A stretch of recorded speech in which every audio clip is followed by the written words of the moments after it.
Hello dear student, FC coaching classes में आपका हार्दिक स्वागत है। आज हम हाजिर हैं बायोलॉजी के बेहतरीन सेशन में, जिसमें आज हम सीबीएसई व हरियाणा बोर्ड में आए एवोल्यूशन चैप्टर के विभिन्न पीवाईक्यू को सोल्व करने जा रहे हैं। तो जैसा कि हमारे पास अलग अलग सालों के पीवाईक्यू अवेलेबल हैं, सभी बच्चों को एक इवोल्यूशन चैप्टर का डर रहता है, भय रहता है कि हम यहाँ से क्या पढ़ें। तो यहाँ पर मैं इन पीवाईक्यू के साथ साथ जो मोस्ट एक्सपेक्टेड क्वेश्चन हैं उनके बारे में भी डिस्कस करूँगा। तो जैसे कि आज के सेशन में हमारा पहला क्वेश्चन है, विच of the following has a brain size of 1400 CC. यानी कि ये हमारे पास डिफरेंट टाइप की ह्यूमन इवोल्यूशन के बारे में दिया गया है। अब इसमें पूछ रहा है कि 400 सीसी का ब्रेन किसके पास था। तो यहाँ पर हमारे पास इसका आंसर हो जाता है कि नींडरथल मैन के पास 400 सीसी का ब्रेन था। सेकेंड क्वेश्चन है, write the name of ship on which Charles Darwin went to seawalk and on which island he go for work. अब यहाँ पर क्वेश्चन एक था, मैंने इसमें दो क्वेश्चन बना दी। तो इसमें क्वेश्चन पूछा गया है कि भाई जो चार्ल्स डार्विन थे वो अपनी समुद्री यात्रा कौन से यान से करते हैं। तो यहाँ पर इसका आंसर हो जाता है हमारे पास HMS बीगल। HMS beagle. और कौन से आइलैंड पर उन्होंने अपना काम किया, तो यहां पर इसका आंसर हो जाता है हमारे पास गैलापागोस आइलैंड। Galapagos island. यहां पर HMS का पूरा नाम हो जाता है his majesty ship. Okay, second question. Third question हमारे पास अडेप्टिव रेडिएशन क्या है, व्हाट इज अडेप्टिव रेडिएशन।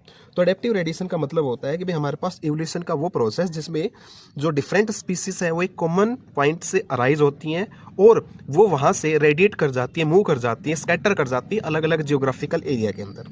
तो ऐसा जो प्रोसेस है हमारे पास उसको हम बोल देते हैं अडेप्टिव रेडिएशन। अब ये जो अडेप्टिव रेडिएशन का क्वेश्चन है ये आपके पास 1 नंबर में भी आ सकता है, 2 नंबर में भी पूछा जा सकता है और 3 नंबर में भी पूछा जा सकता है। हमें इसका एग्जाम्पल भी देखेंगे। तो व्हाट इज एडेप्टिव रेडिएशन, तो मैं आपको बताना चाहूँगा एडेप्टिव रेडिएशन क्या है। तो the process of evolution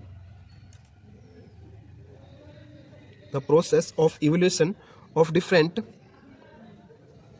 species in A given geographical area starts from a common point and radiate का मतलब scatter, radiate to another geographical areas। इसका एग्जाम्पल हो जाता है हमारे पास डार्विन फिंचीज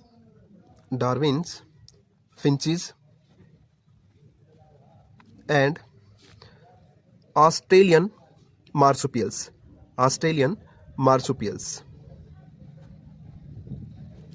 ये इसके एग्जाम्पल हो जाते हैं। नेक्स्ट क्वेश्चन आता है हमारे पास, what is saltation.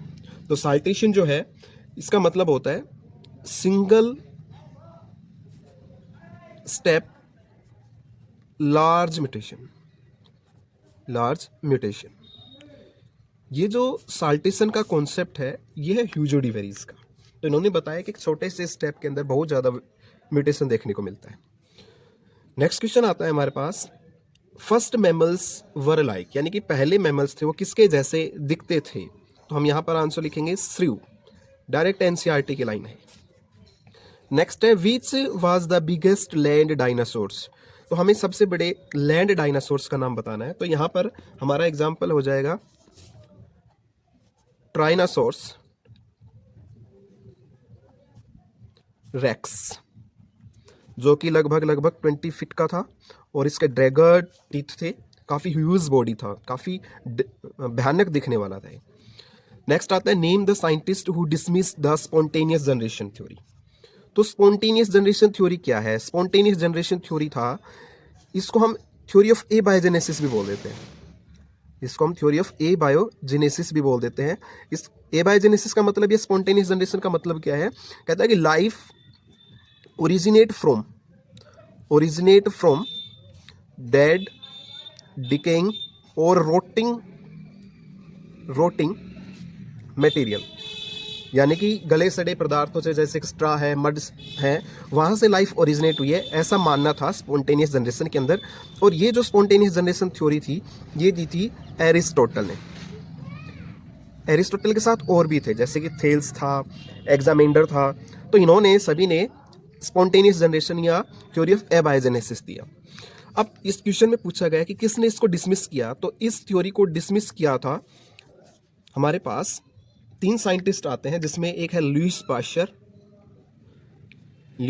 Pasture, Francis Redi and Lazzaro Spallanzani. Okay, next question आता है, evolution of life so that life from head trends to move from. कहता है कि इवोल्यूशन के अंदर कौन सा ट्रेंड सबसे ज्यादा माना जाता है? ऑप्शन है लैंड टू वाटर, सेकंड है dry land to wetland, third है fresh water to sea water, और डी है वाटर टू लैंड। तो ऐसा माना जाता है कि जो लाइफ है वो ओरिजिनेट हुई है कहाँ से? From water to land. ठीक है, तो इसमें इसका डी आंसर आ जाएगा। नेक्स्ट है paleontological evidence of evolution refers to the. अब इसमें पूछा गया है कि पैलेंटोलॉजिकल एविडेंस जो है वो किसके बारे में बताता है? तो पैलेंटोलॉजी का मतलब क्या होता है? पैलेंटोलॉजी का मतलब होता है फोसिल्स। तो फोसिल्स की स्टडी वो क्या कहलाती है? पैलेंटोलॉजी कहलाती है। तो यहाँ पर फोसिल्स आंसर हो जाएगा। नेक्स्ट है एम्ब्रियो का जो डेवलपमेंट है, ये क्या कहलाएगा अभी? ये कहलाएगा ओंटोजेनी।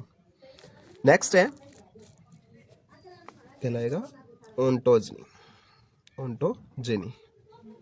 ठीक है, नेक्स्ट क्वेश्चन है, which type of selection is observe during the industrial melanism. तो इंडस्ट्रियल मेलानिज्म के दौरान कौन सा सिलेक्शन देखने को मिलता है? तो हमारे पास नेचुरल सिलेक्शन के अंदर 3 पॉइंट्स दिए गए हैं, जिसमें डायरेक्शनल है, डिसरप्टिव है और स्टेबलाइजिंग होता है। तो यहाँ पर पूछा गया है कि इंडस्ट्रियल मेलानिज्म में क्या चीज़ है? तो इंडस्ट्रियल मेलानिज्म में क्या हो जाएगा हमारे पास? डायरेक्शनल सिलेक्शन देखने को मिलता है। डायरेक्शनल सिलेक्शन का मतलब क्या है कि ये किसी पॉपुलेशन के अंदर जेनेटिक वेरिएशन जो है ना, वो शिफ्ट कर जाता है किसी न्यू फिनोटाइप की तरफ, और इसी को ही हम क्या बोल देंगे? डायरेक्शनल सिलेक्शन बोलते हैं। ओके, नेक्स्ट क्वेश्चन आता है, क्वेश्चन नंबर 11 है, p प्लस क्यू की square 2 plus p square plus 2pq plus q square is equal to 1 is response in an equation used in. तो कहता है कि भाई ये जो इक्वेशन है ये किस चीज़ के बारे में हमें बता रही है? तो हमारे पास ये पॉपुलेशन जेनेटिक्स के बारे में बताती है। किसके बारे में बताएगी? पॉपुलेशन जेनेटिक्स के बारे में ये बताती है। ये इक्वेशन किस चीज़ की दी गई है? ये इक्वेशन दी गई है हमारे पास हार्डी-वेनबर्ग प्रिंसिपल की। हार्डी-वेनबर्ग प्रिंसिपल, जिसमें क्या कहते हैं कि भाई जितना भी किसी पॉपुलेशन के अंदर एलेलिक फ्रीक्वेंसी है वो 1 के बराबर होता है। ठीक है, तो इसमें यही चीज़ बताई गई। ये किसको बताता है? हमारी पॉपुलेशन जेनेटिक्स के बारे में बताता है। नेक्स्ट क्वेश्चन है, how many millions year ago a jawless fish probably evolve. तो जो जालेस फिश है वो कब इवोल्व हुई थी? तो यहाँ पर हमारा आंसर हो जाता है 350। इसका आंसर क्या हो जाएगा? 350। ओके, अच्छा 320 पर क्या हुआ था भाई? 320 पर हमारे पास आए थे सीवीड्स। क्या थे? सीवीड्स। और 500 में क्या आए थे? 500 में आए थे हमारे पास इनवर्टिब्रेट्स आए थे। ओके, अच्छा, और हम बात करें नेक्स्ट क्वेश्चन की, तो सिलोकांथ वाज ए। सिलोकांथ क्या है हमारे पास? तो सिलोकांथ क्या हमारे पास? सिलोकांथ हमारे पास एक फिश है। सिलोकांथ क्या एक फिश है जो कि लगभग 360 मिलियन ईयर अगो ओरिजिनेट होती है और एक्सटिंक्ट हो जाएगी। And extinct. Okay, next question आता है हमारे पास, fossils are generally found in. Fossils हमारे कहाँ पर पाए जाते हैं? तो sedimentary rock, igneous rock, metamorphic rock और ऑल टाइप ऑफ रॉक्स। तो इसमें हमारे पास जो बेस्ट एग्जांपल है, जो बेस्ट आंसर है, वो हो जाएगा आपका सेडिमेंट्री रॉक्स। नेक्स्ट है analogous organs arise due to. Analogous organ किसकी वजह से आते हैं या होते हैं। तो यहाँ पे हमारे पास दिया गया है divergent evolution, artificial selection, genetic drift और कन्वर्जेंट इवोल्यूशन। तो बच्चों एक बात आप सदा याद रखें, एक दो वर्ड्स बताता हूँ आपको। एक आप याद कर लो, ए सी और एच डी, ये दो वर्ड आप हमेशा याद रखें, ए सी और एच डी। तो इसमें पूछा गया है कि भाई हमारे पास एनालॉगस ऑर्गन है वो किसकी वजह से होते हैं या आते हैं। तो यहाँ पर ए सी, ए का मतलब एनालॉगस, सी का मतलब कॉन्वर्जेंट, तो इसका आंसर क्या हो जाएगा हमारे पास, कॉन्वर्जेंट इवोल्यूशन हो जाता है। सेम क्वेश्चन यहाँ पर आपसे पूछ लिया जाए कि होमोलोगस ऑर्गन किसकी वजह से आते हैं, तो आप बताएंगे due to divergent evolution, H D यहाँ पर फॉर्मूला लगा सकते हो आप, याद करने का एक छोटा सा ट्रिक बनाया हुआ है। नेक्स्ट आता है हमारे पास, which of the following use to protect their body and bird during the deaths. कहता है कि भाई इनमें से कौन से ऑर्गेनिज्म जो है वो अपने बॉडी को कवर करते थे, प्रोटेक्ट करते थे, छुपाते थे। और कहता है कि जब कोई एक ऑर्गेनिज्म मर जाता है या फिर हमारे कोई प्राणी मर जाता था तो उसको जमीन में दफनाना शुरू कर दिया था। तो इसमें ऑप्शन ए दे रखा है ड्राइपेथिकस, बी दे रखा है हमारे पास रामापेथिकस, सी दे रखा है हमारे पास होमो इरेक्टस और डी दे रखा है नेंडरथल मैन। तो यहाँ पर जो नेंडरथल मैन है वो अपनी बॉडी को प्रोटेक्ट करना शुरू कर देते हैं और अपने जो भी साथी संगी मर जाते हैं तो उनको दफनाना शुरू कर देते हैं। नेक्स्ट क्वेश्चन है, लोबफिन इवोल्व इनटू, लोबफिन जो है वो किस में इवोल्व हो गई, एम्फीबियन में, रेप्टाइल्स में, बर्ड्स में और मैमल्स में, किस में। तो इसका आंसर क्या हो जाएगा हमारे पास, एम्फीबियन के अंदर ये इवोल्व हो जाते हैं। नेक्स्ट क्वेश्चन है, which is indicator of industrial pollution. Industrial pollution का इंडिकेटर क्या है हमारे पास, यानी कि कौन सी चीज जो है वो ये बताती है कि भाई यहाँ पर इंडस्ट्रियल पोल्यूशन देखने को मिल रहा है। तो इसमें हमारे पास ऑप्शन दे रखे white wing moth, dark wing moth, option C है ए एंड बी और ऑप्शन डी हमारे पास लाइकेन। तो यहाँ पर जो करेक्ट और एग्जैक्ट आंसर हो जाता है वो हो जाएगा आपका लाइकेन्स। ओके, हम आपसे पूछते हैं व्हाट इज लाइकेन्स, लाइकेन क्या होता है भाई। तो लाइकेन क्या हमारे पास, lichens are the symbiotic association, lichens are the symbiotic association of algae and fungi। Fungi का और एल्गी का जो सिम्बायोटिक एसोसिएशन है उसको हम क्या बोल देंगे, लाइकेन्स बोल देंगे। ठीक है, तो नेक्स्ट क्वेश्चन आता है हमारे पास, नेम द टू की concept of Darwin theory of evolution. तो जो डार्विन की थ्योरी थी उसके मेन की कॉन्सेप्ट्स क्या थे। तो हमारे पास दो की कॉन्सेप्ट्स हैं। पहला आता है हमारे पास नेचुरल सिलेक्शन, नेचुरल सिलेक्शन, और सेकंड आएगा हमारे पास ब्रांचिंग डिसेंट, ब्रांचिंग डिसेंट। अच्छा, तो ब्रांचिंग डिसेंट का मतलब क्या है। ब्रांचिंग डिसेंट का मतलब होता है कि कोई एक जो स्पीसीज है वो किसी ना किसी एक ओरिजिन से ओरिजिनेट होती है तो उसके बाद कोई दूसरी, जैसे कि हम कह सकते हैं कि ब्रांच कैसे बनती है, ब्रांच ऐसे बनती है कि कोई हमारे पास कॉमन एंसेस्टर था, फिर नई स्पीसीज आई, फिर उनसे और नई स्पीसीज बनी। तो इस टाइप का जो मैकेनिज्म है इसको हम क्या बोल देंगे, ब्रांचिंग डिसेंट बोल देते हैं। नेक्स्ट आता है भाई question, first mammals were like. अच्छा, तो ये क्वेश्चन जो है रिपीट हो रहा है हमारा, ये दो बार रिपीट हुआ है अलग अलग ईयर्स के अंदर। तो यहाँ पर क्या आ जाएगा आंसर, श्रू। तो मैमल कैसे लग रहे थे हमें, श्रू के जैसे नजर आ रहे हैं। नेक्स्ट क्वेश्चन आता है, scientist who believe in mutation caused speciation. तो कौन सा जो साइंटिस्ट था वो ये कह रहा था कि भाई म्यूटेशन की वजह से स्पेशिएशन होता है।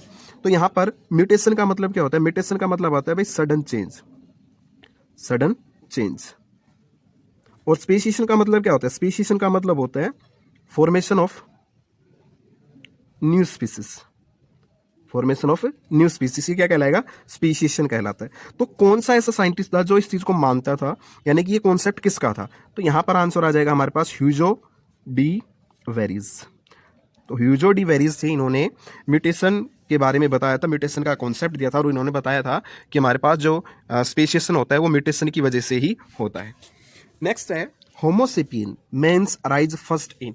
तो कहता है कि भाई जो होमोसेपियन मैन है वो सबसे पहले कहाँ पर ओरिजिनेट हुए या फिर सबसे पहले कहाँ पर इनको देखा गया है। तो इसका आंसर क्या हो जाएगा हमारे पास, इसका आंसर हो जाएगा जी अफ्रीका। इसका आंसर क्या हो जाएगा हमारे पास, अफ्रीका हो जाएगा। ओके, आते हैं हमारे पास शॉर्ट और वेरी शॉर्ट आंसर्स जिसमें हमें थ्योरेटिकल पोर्शन में लिखना होता है। तो यहाँ पर जो पहला क्वेश्चन दिया गया है वो है right difference between homologous and analogous organ. तो होमोलोगस और एनालोगस ऑर्गन क्या है, इनके बीच हमें डिफरेंस बताना है। तो हमने एवोल्यूशन के अंदर देखा था कि भाई जो हमारे पास कैसे कंपैरेटिव एनाटॉमी और मॉर्फोलॉजिकल के अंदर हमने होमोलोगस और एनालॉगस ऑर्गन के बारे में पढ़ा है। तो होमोलोगस ऑर्गन क्या होते हैं? होमोलोगस ऑर्गन्स वो ऑर्गन है जिनका फंक्शन अलग होता है बट जो ओरिजिनली वो सेम होते हैं, उनका स्ट्रक्चर जो है वो बिल्कुल सेम होता है। तो इस टाइप के जो ऑर्गन्स हमारे पास, उसको हम क्या बोल देंगे? होमोलोगस ऑर्गन बोल देंगे। और एनालॉगस का मतलब क्या होता है? एनालॉगस का मतलब है कि जो एनाटॉमिकली तो डिफरेंट है बट उनके जो फंक्शन है वो सेम होते हैं, ऐसे ऑर्गन्स को हम बोलते हैं एनालॉगस ऑर्गन। ठीक है, तो जैसे कि मैं लिखना स्टार्ट करता हूँ यहाँ पे, हम लिखते हैं कि भाई difference between homologous and analogous organ. तो मैंने यहीं पर इसका हेडिंग बना लिया है होमोलोगस, और इधर लिखेंगे हम एनालॉगस। ठीक है, तो एनालॉगस का मतलब क्या, होमोलोगस का मतलब क्या होता है? होमोलोगस का मतलब है those organs that perform different functions but have similar origin and structure। तो इस टाइप के जो ऑर्गन्स है वो क्या कहलाएंगे? हमारे होमोलोगस ऑर्गन कहलाते हैं। एनालॉगस की बात करें तो एनालॉगस में हम लिखेंगे those organs which are anatomically different but perform similar functions। तो ऐसे जो हमारे पास ऑर्गन है वो क्या कहलाएंगे? एनालॉगस ऑर्गन कहलाते हैं। दूसरा पॉइंट हमारे पास आता है इट एग्जिबिट डाइवर्जेंट इवोल्यूशन। तो जैसा कि मैंने अभी थोड़ी देर पहले बताया था आपको, HD करके याद कर लो इसको, exhibit divergent evolution.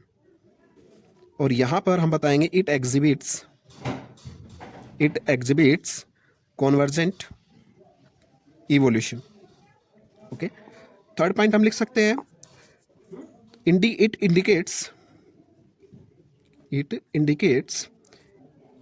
Indicates evolution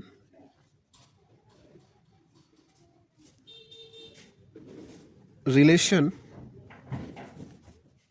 इसमें हम लिखेंगे इट इंडिकेट्स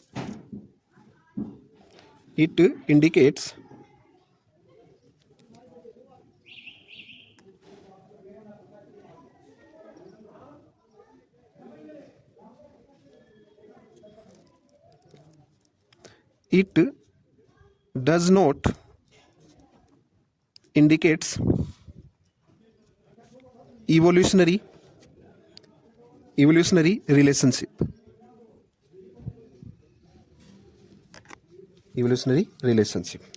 ठीक है, नेक्स्ट हम इसके एग्जाम्पल के बारे में बताएंगे। तो एग्जाम्पल में आ जाता है thorns of bougainvillea and tendrils of cucurbits. तो थॉर्न्स और जो हमारे पास टेंडिल है वो, उनका जो ओरिजिन है वो सेम होता है बट उनका जो फंक्शन है वो अलग अलग होता है। इसी तरह से हम एनालॉगस के अंदर एग्जांपल देखें तो यहाँ पर हम लिखेंगे tubers of potato and sweet potato. ठीक है, तो ये जो है अलग अलग मॉडिफिकेशन होता है इनका, एक रूट है हमारे पास और एक स्टेम होता है, बट इन दोनों को ही खाने के लिए यूज किया जाता है। तो इनका जो फंक्शन है वो सेम हो गया बट इनका जो ओरिजिन है वो अलग अलग होता है। नेक्स्ट आता है भाई, right briefly about chemical theory of evolution. तो केमिकल थ्योरी ऑफ इवोल्यूशन के बारे में बताना हमें। तो केमिकल थ्योरी ऑफ इवोल्यूशन जो है ये दिया गया है किसके द्वारा? ये दो साइंटिस्ट थे हमारे पास, ओपरिन एंड हाल्डेन। ठीक है, ओपरिन एंड हाल्डेन, इन्होंने इसके बारे में दिया है 1953 के अंदर।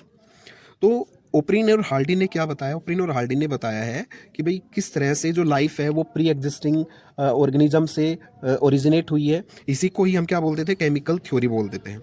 ठीक है, तो इसमें हम क्या लिखेंगे? Life originate from pre existing non living organic matter। ठीक है, तो क्या बताया है कि जो लाइफ है वो कहाँ से आई है, नॉन लिविंग ऑर्गेनिक मैटर से आई है। ठीक है, और इन्होंने क्या बताया, and also give information about conditions of primitive earth. और क्या बताया, प्रीमिटिव अर्थ की कंडीशंस क्या थी। तो वहाँ पर हमारे पास जो वाटर था वो वाटर मॉलिक्यूल्स की फॉर्म में था, वाटर वेपर्स की फॉर्म में था। ठीक है, इसके अलावा वहाँ पर रिड्यूस्ड एटमॉस्फेयर था, ऑक्सीजन प्रेजेंट नहीं था। वहाँ का जो टेम्परेचर था वो काफ़ी, हम कह सकते हैं कि 700 से 800 डिग्री सेल्सियस तक था। और वहाँ पर एनर्जी सोर्स के लिए हमारे पास जो मोल्टिंग लावा था उससे निकलने वाला हीट, और जो हमारे पास अल्ट्रावायलेट रेडिएशंस थी, इसके साथ साथ जो आपकी लाइटिंग हो रही थी उसकी वजह से यहाँ पर क्या था, एनर्जी का सोर्स था। ठीक है, तो ये क्या था हमारे पास कि भाई केमिकल इवोल्यूशन में कि किस तरह का प्रिमिटिव अर्थ का एटमॉस्फेयर बताया इन्होंने। अच्छा, इसके बाद एक यहीं से क्वेश्चन और आता है जिसके बारे में हम बता सकते हैं कि केमिकल थ्योरी ऑफ इवोल्यूशन है, इसको एक्सपेरिमेंटली प्रूव किया था मिलर और यूरे ने। तो आपको ये जो डायग्राम दिख रहा है ये काफ़ी इंपॉर्टेंट डायग्राम है, इसको आपको लेबल करना भी आ सकता है। तो इसको हम अच्छे से लेबल करेंगे और इसका एक एक पॉइंट हमें जानना है। ठीक है, तो यहाँ पे एक हमारे पास मॉडल बना हुआ है कि किस तरह से इन्होंने वर्क किया था और बताया था कि भाई हमारे पास प्रिमिटिव कंडीशंस क्या हैं। ठीक है, तो अब देखिएगा ये जो डायग्राम है इसमें कुछ पॉइंट्स दे रखे हैं, ये आपको बनाना भी आना चाहिए और मेंशन भी करना आना चाहिए, दोनों ही चीज़ें आपके लिए ज़रूरी हैं। तो यहाँ पर ए जो पॉइंट दिया गया है इनको हम बोलते हैं इलेक्ट्रोड्स। ए के हमारे पास इलेक्ट्रोड्स, ये हमारे पास जो बी है ये दिखा रखा है हमारे पास स्पार्क डिस्चार्ज, यानी कि जब हमें, तो ये हमारे पास हॉट वाटर आउटलेट। अच्छा, डी पार्ट जो दिया गया है यहाँ पर ये लगे होते हैं कंडेंसर्स, क्या लगे हैं, कंडेंसर्स लगे हैं। इसके बाद ये एक इनलेट दे रखा है, ये है वाटर इनलेट, यानी कि यहाँ से पानी सप्लाई किया जाता है, अंदर दिया जाता है। नेक्स्ट आता है यहाँ से जब पानी गर्म होता है तो उसकी वाटर ड्रॉपलेट्स यहाँ पे आएंगे हमारे पास एफ पे, तो ये क्या है, वाटर ड्रॉपलेट्स।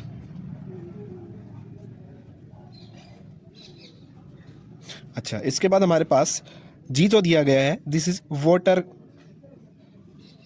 और ये वो वाटर है जिसके अंदर सारे ऑर्गेनिक कंपाउंड्स देखने को मिलते हैं।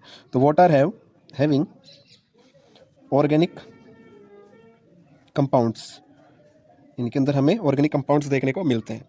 यहाँ पर ये जो ऐसे दे रखा है ये वो जगह जहाँ पर पानी को ट्रैप किया जाता है। हेलो मोटो, ये वो जगह जहाँ पर लिक्विड वाटर को ट्रैप किया जाता है, लिक्विड वाटर इन ट्रैप। ये हमारे पास है बॉइलिंग वाटर,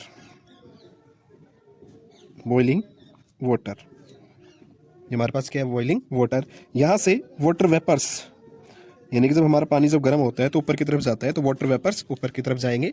और ये हमारे पास के जो दे रखा है दिस इज, ये जो डायग्राम बना है ये एक ऐसा प्रेटस है जो मिलर और यूरे ने बनाया था, क्या बताने के लिए कि भाई प्रिमिटिव अर्थ पे कैसी कंडीशंस थी। ठीक है, तो इसके बाद हमारे पास नेक्स्ट क्वेश्चन आ जाता है, question number 3, list the factor affecting Hardy Weinberg equilibrium, यानी कि वो कौन से फैक्टर्स हैं जो हार्डी वेनबर्ग प्रिंसिपल को अफेक्ट करते हैं। तो यहाँ पे हमारे पास कुछ फैक्टर्स जो हैं जैसे कि जीन माइग्रेशन है, ठीक है, जीन माइग्रेशन, या फिर इसी को हम क्या बोल देते हैं, जीन फ्लो। इसके बाद हो सकता है हमारे पास जेनेटिक ड्रिफ्ट।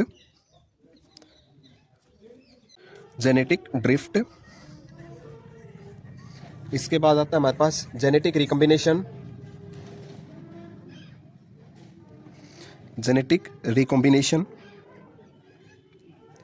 इसके अलावा हम कह सकते हैं कि नेचुरल सिलेक्शन और म्यूटेशन। तो ये आपका 2 नंबर का क्वेश्चन है, तो इसमें आप कम से कम 4 या 5 पॉइंट जरूर भी याद करें। ठीक है, नेक्स्ट क्वेश्चन आ जाता है हमारे पास, what was proposed by Oparin and Haldane on evolution. तो जैसा कि अभी हमने बात की थी केमिकल इवोल्यूशन के बारे में, तो ये जो केमिकल इवोल्यूशन को किसने दिया था? ऑपरेन एंड हाल्डेन ने दिया था। तो चलो मैं इसके दो बेसिक पॉइंट्स आपको बता देता हूँ। तो इसमें पहला पॉइंट क्या हो जाएगा? Life originate from pre existing non living organic matter. ठीक है। सेकंड पॉइंट हम इन्होंने क्या बताया था? About give information about primitive earth condition. ठीक है। तो क्या बताया इन्होंने? प्रिमिटिव अर्थ की कंडीशंस के बारे में, इन्होंने बताया। तो ये सब क्या कहलाता है आपका? That is known as chemical evolution. क्या कहलाएगा? ये केमिकल इवोल्यूशन कहलाएगा। ठीक है। अच्छा, तो नेक्स्ट क्वेश्चन आता है हमारे पास। Differentiate between convergent and divergent evolution. तो हमें यहाँ पर ये जो क्वेश्चन है काफ़ी बार रिपीट हुआ है, कन्वर्जेंट और डाइवर्जेंट इवोल्यूशन में क्या डिफरेंस है। तो हम यहाँ पर बता सकते हैं जो कन्वर्जेंट इवोल्यूशन है ये एनालॉगस स्ट्रक्चर को सपोर्ट करता है, और जो आपका डाइवर्जेंट है ये जो सपोर्ट किया जाता है भाई होमोलोगस स्ट्रक्चर्स। ठीक है। दूसरा हम कह सकते हैं कि जो आपका कन्वर्जेंट इवोल्यूशन है वो डिफरेंट एंसेस्टर को शो करता है, और जो आपका डाइवर्जेंट इवोल्यूशन है ये आपके कॉमन एंसेस्ट्री को शो करता है। नेक्स्ट हम कह सकते हैं कि species appearance became more similar in the case of convergent evolution, but in the case of divergent evolution the species appearance became more different over a time। ठीक है। तो ये कुछ हमारे पास डिफरेंस है कि भाई क्या क्या हमारे पास डिफरेंस हो सकते हैं इनके बीच। तो यहाँ पर मैं लिख कर बताता हूँ आपको। कन्वर्जेंट इवोल्यूशन की बात करें तो हम कह सकते हैं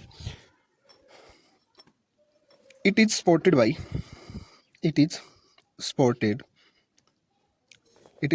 bye the analogous structures. Second हम इधर कह सकते हैं it is supported by the homologous structures. Second point हमारे पास आता है कि भाई ये it occurs in organism which are not closely phylogenetically related, यानी कि जिनका कोई हम कह सकते हैं कॉमन एंसेस्टर ना हो, फाइलोजेनेटिकली रिलेटेड। यहां पर हम कहेंगे they occur in phylogenetically related organism. Next point आ जाएगा हमारे पास species appearance became more similar. यहां पर हम बताएंगे कि जो स्पीसीज अपीयरेंस होती है वो डिफर होती है, मे डिफर। नेक्स्ट आता है भाई हमारे पास इनके एग्जांपल्स। तो एग्जांपल में हम ले लेंगे भाई आपका कन्वर्जेंट एवोल्यूशन का एग्जांपल ले सकते हैं हम।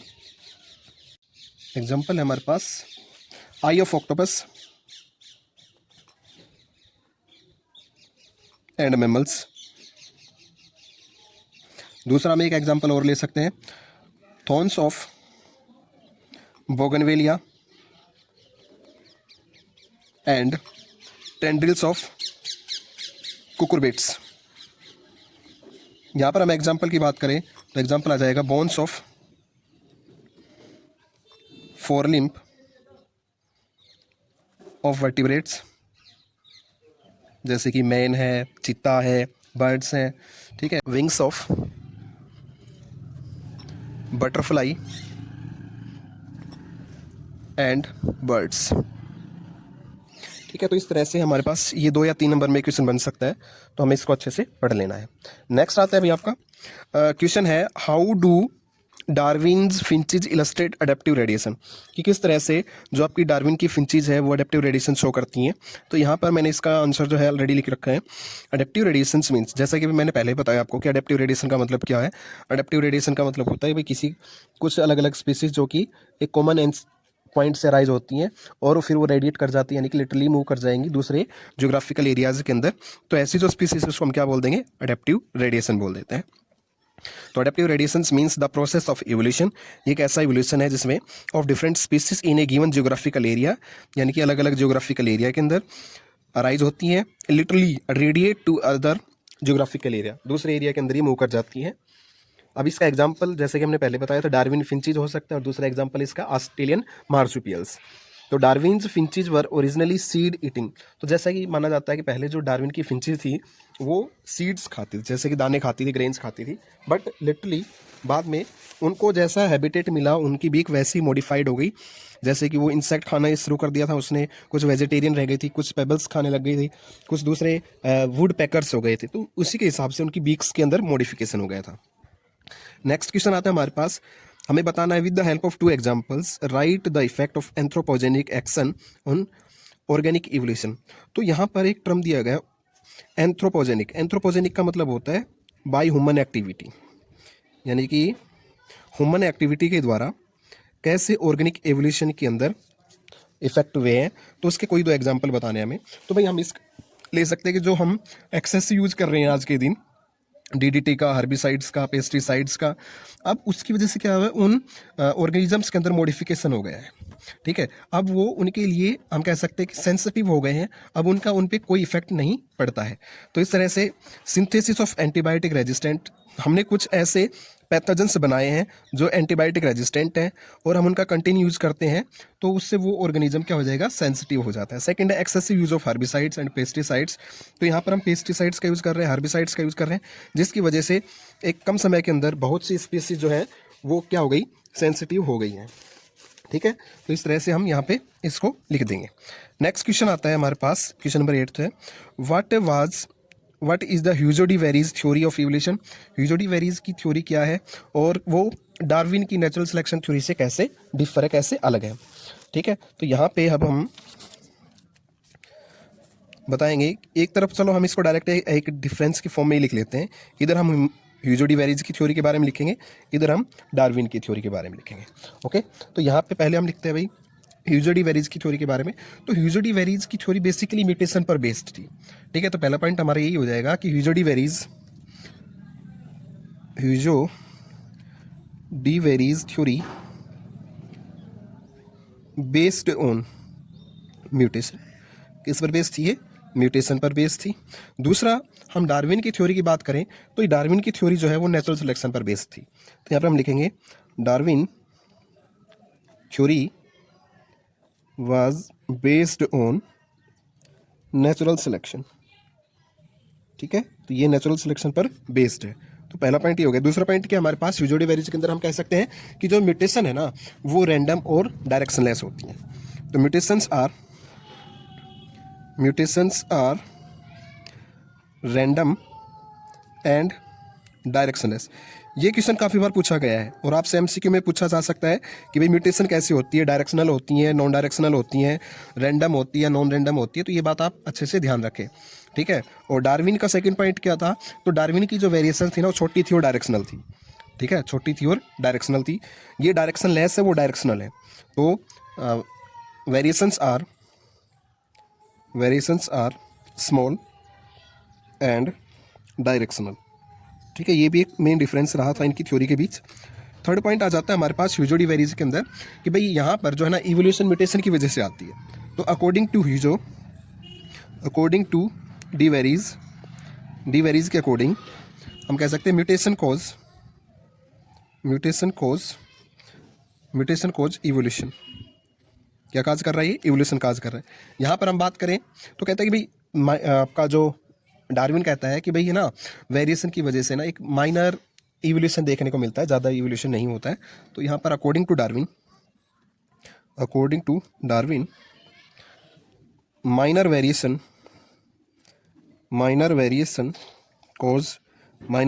की वजह से क्या होता है जी, इवोल्यूशन होता है। ठीक है, और इसका हम आखिरी पॉइंट लिखेंगे कि भाई जो ह्यूजो डी वेरीज ने इसने एक टर्म दिया था जिसका मतलब क्या, साल्टेशन। साल्टेशन का मीन क्या होता है, सिंगल स्टेप के अंदर लार्ज म्यूटेशन आता है। तो सडन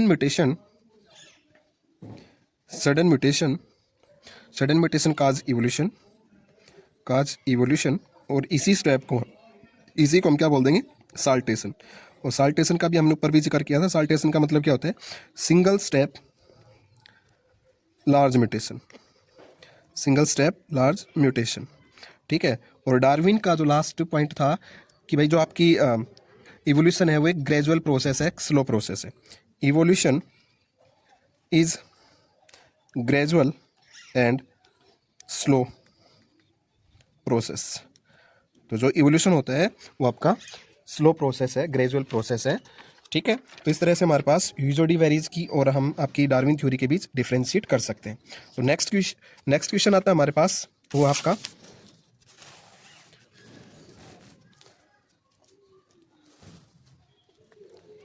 नेक्स्ट क्वेश्चन है, what are homologous organs, give one example. तो जैसे कि मैंने आपको पहले बताया, एक इंपॉर्टेंट क्वेश्चन है और ये बार बार किसी ना किसी वे में रिपीट होता रहता है। तो होमोलोगस ऑर्गन्स क्या है, तो होमोलोगस ऑर्गन अभी हमने आपको पहले ही बताया है कि भाई वो ऑर्गन जो एक हम क्या डिफरेंट फंक्शन को परफॉर्म करता है, बट उनका जो ओरिजिन है, जो उनका स्ट्रक्चर है वो सेम होता है। तो इसी को हम क्या बोल देंगे, होमोलोगस ऑर्गन। तो दोज ऑर्गन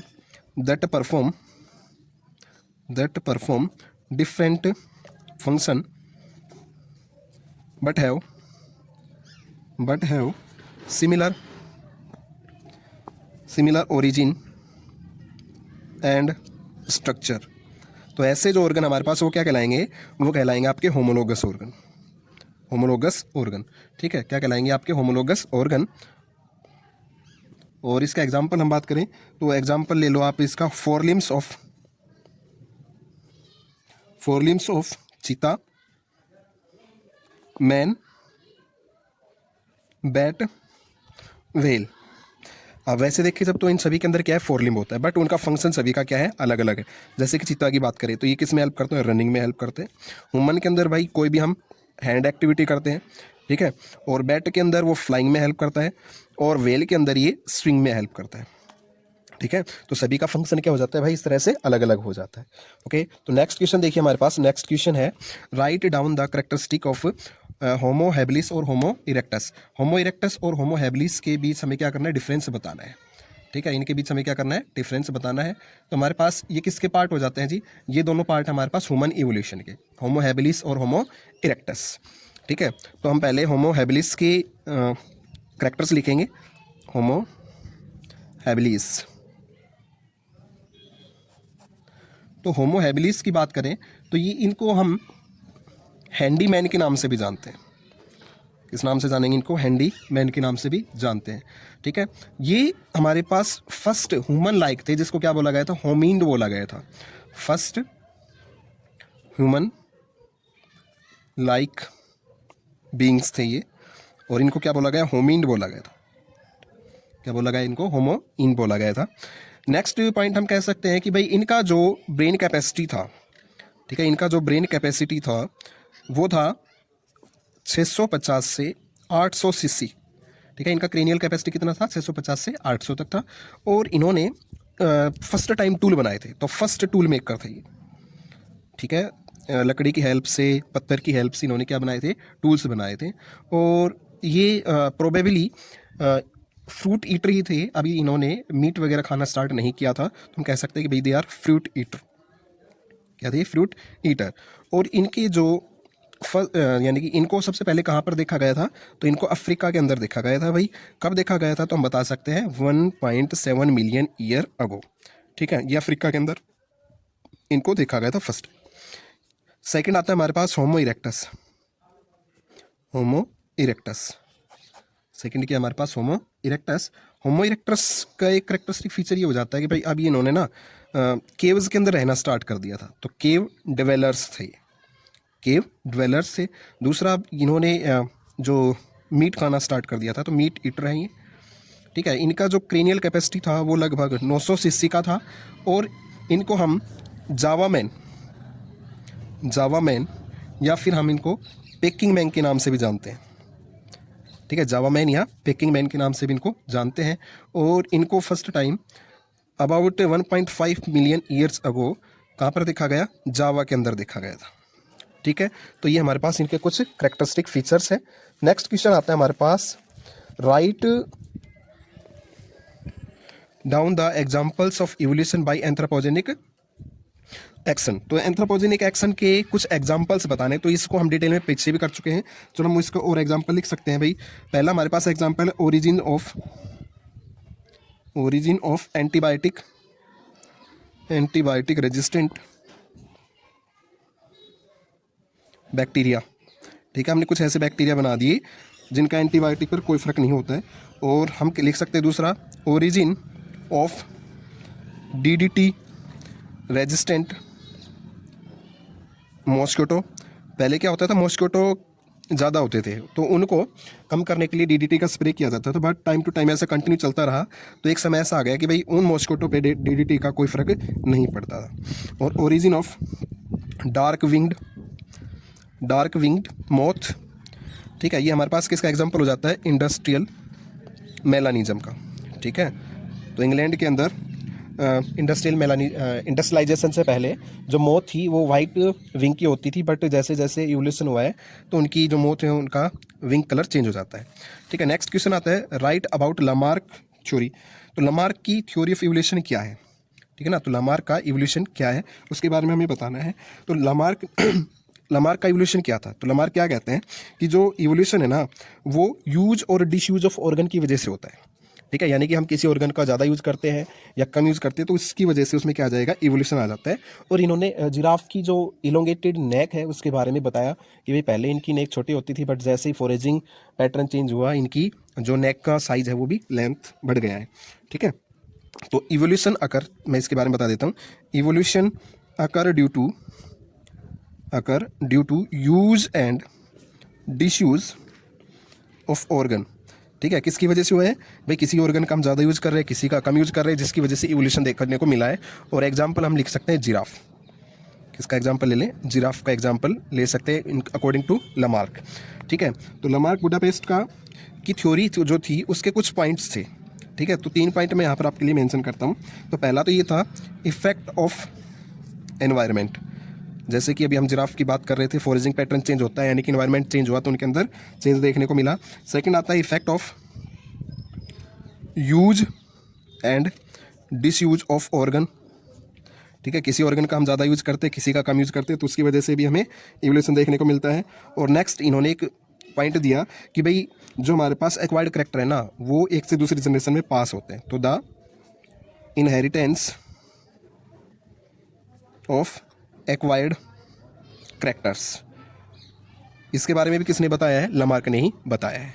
ठीक है, और नेक्स्ट और लास्ट क्वेश्चन इस चैप्टर का जो कि मोस्ट एक्सपेक्टेड भी है और हमारे पास PYQ भी रहा है, कहता है कि name 2 primitives which existed about 15 million year ago, right their function. तो कहता है कि भाई हमारे पास 15 मिलियन ईयर अगो कौन से प्रिमिटिव्स एग्जिस्ट कर रहे थे और उनके क्या करेक्टरिस्टिक फीचर है। तो हम यहाँ पर एग्जाम्पल ले लेंगे। पहले तो पहला था हमारे पास ड्रायोपिथिकस, और दूसरा एग्जाम्पल हमारे पास हो जाएगा भैया रामापेथिकस। ठीक है, ड्रायोपिथिकस और रामापेथिकस। ठीक है, अब हम बात करें ड्रायोपिथिकस की। तो ड्रायोपिथिकस जो है ना इनके जो एंशिएंट है, जो ओरिजिन है वो माना जाता है इथोपिया और तंजानिया से। Ethiopia and Tanzania. ठीक है, अब ये जो है ना ये मोर एप लाइक थे, एप लाइक यानी इनकी पूरी बॉडी जो है ना हेरी थी, हेरी बॉडी, पूरी बॉडी पर हेयर थे और जो ये इनका आकार था वो एप के जैसा था। ये फ्रूट ईटर थे, यानी कि ये फ्रूट्स ही खाते थे और नोक्कल वॉकर थे। नोक्कल वॉकर का मतलब होता है कि जैसे बंदर चलते हैं ना वो झुककर, तो वो जो चाल होती है वो क्या कहलाती है आपकी, नोक्कल वॉकर कहलाती है। तो ये नोक्कल वॉकर थे। अब हम बात करते हैं रामापिथिकस की। तो रामापिथिकस जो है ना ये आपके शिवालिक हिल्स ऑफ इंडिया है ना, वहाँ पर इनको देखा गया था। शिवालिक हिल ऑफ इंडिया ये इनका ओरिजिन प्लेस है। और ये भी क्या थे, ये आपके फ्रूट ईटर थे, ये भी फ्रूट ईटर थे, ये भी आपके नोक्कल वॉकर थे। और हम कह सकते हैं कि इनकी फोर लिम्ब और हाइंड लिम्ब का जो साइज़ था वो लगभग सेम था। ठीक है, लिम्ब साइज क्या था, सेम था। और हम एक बात और बताएंगे कि जो रामापिथिकस थे ना वो किसके जैसे थे, मैन लाइक। ठीक है, मैन लाइक ये कैसे। और आज की वीडियो हम यहीं पर समाप्त करते हैं। कमेंट में ज़रूर लिखना कि वीडियो कैसी लगी। Thank you.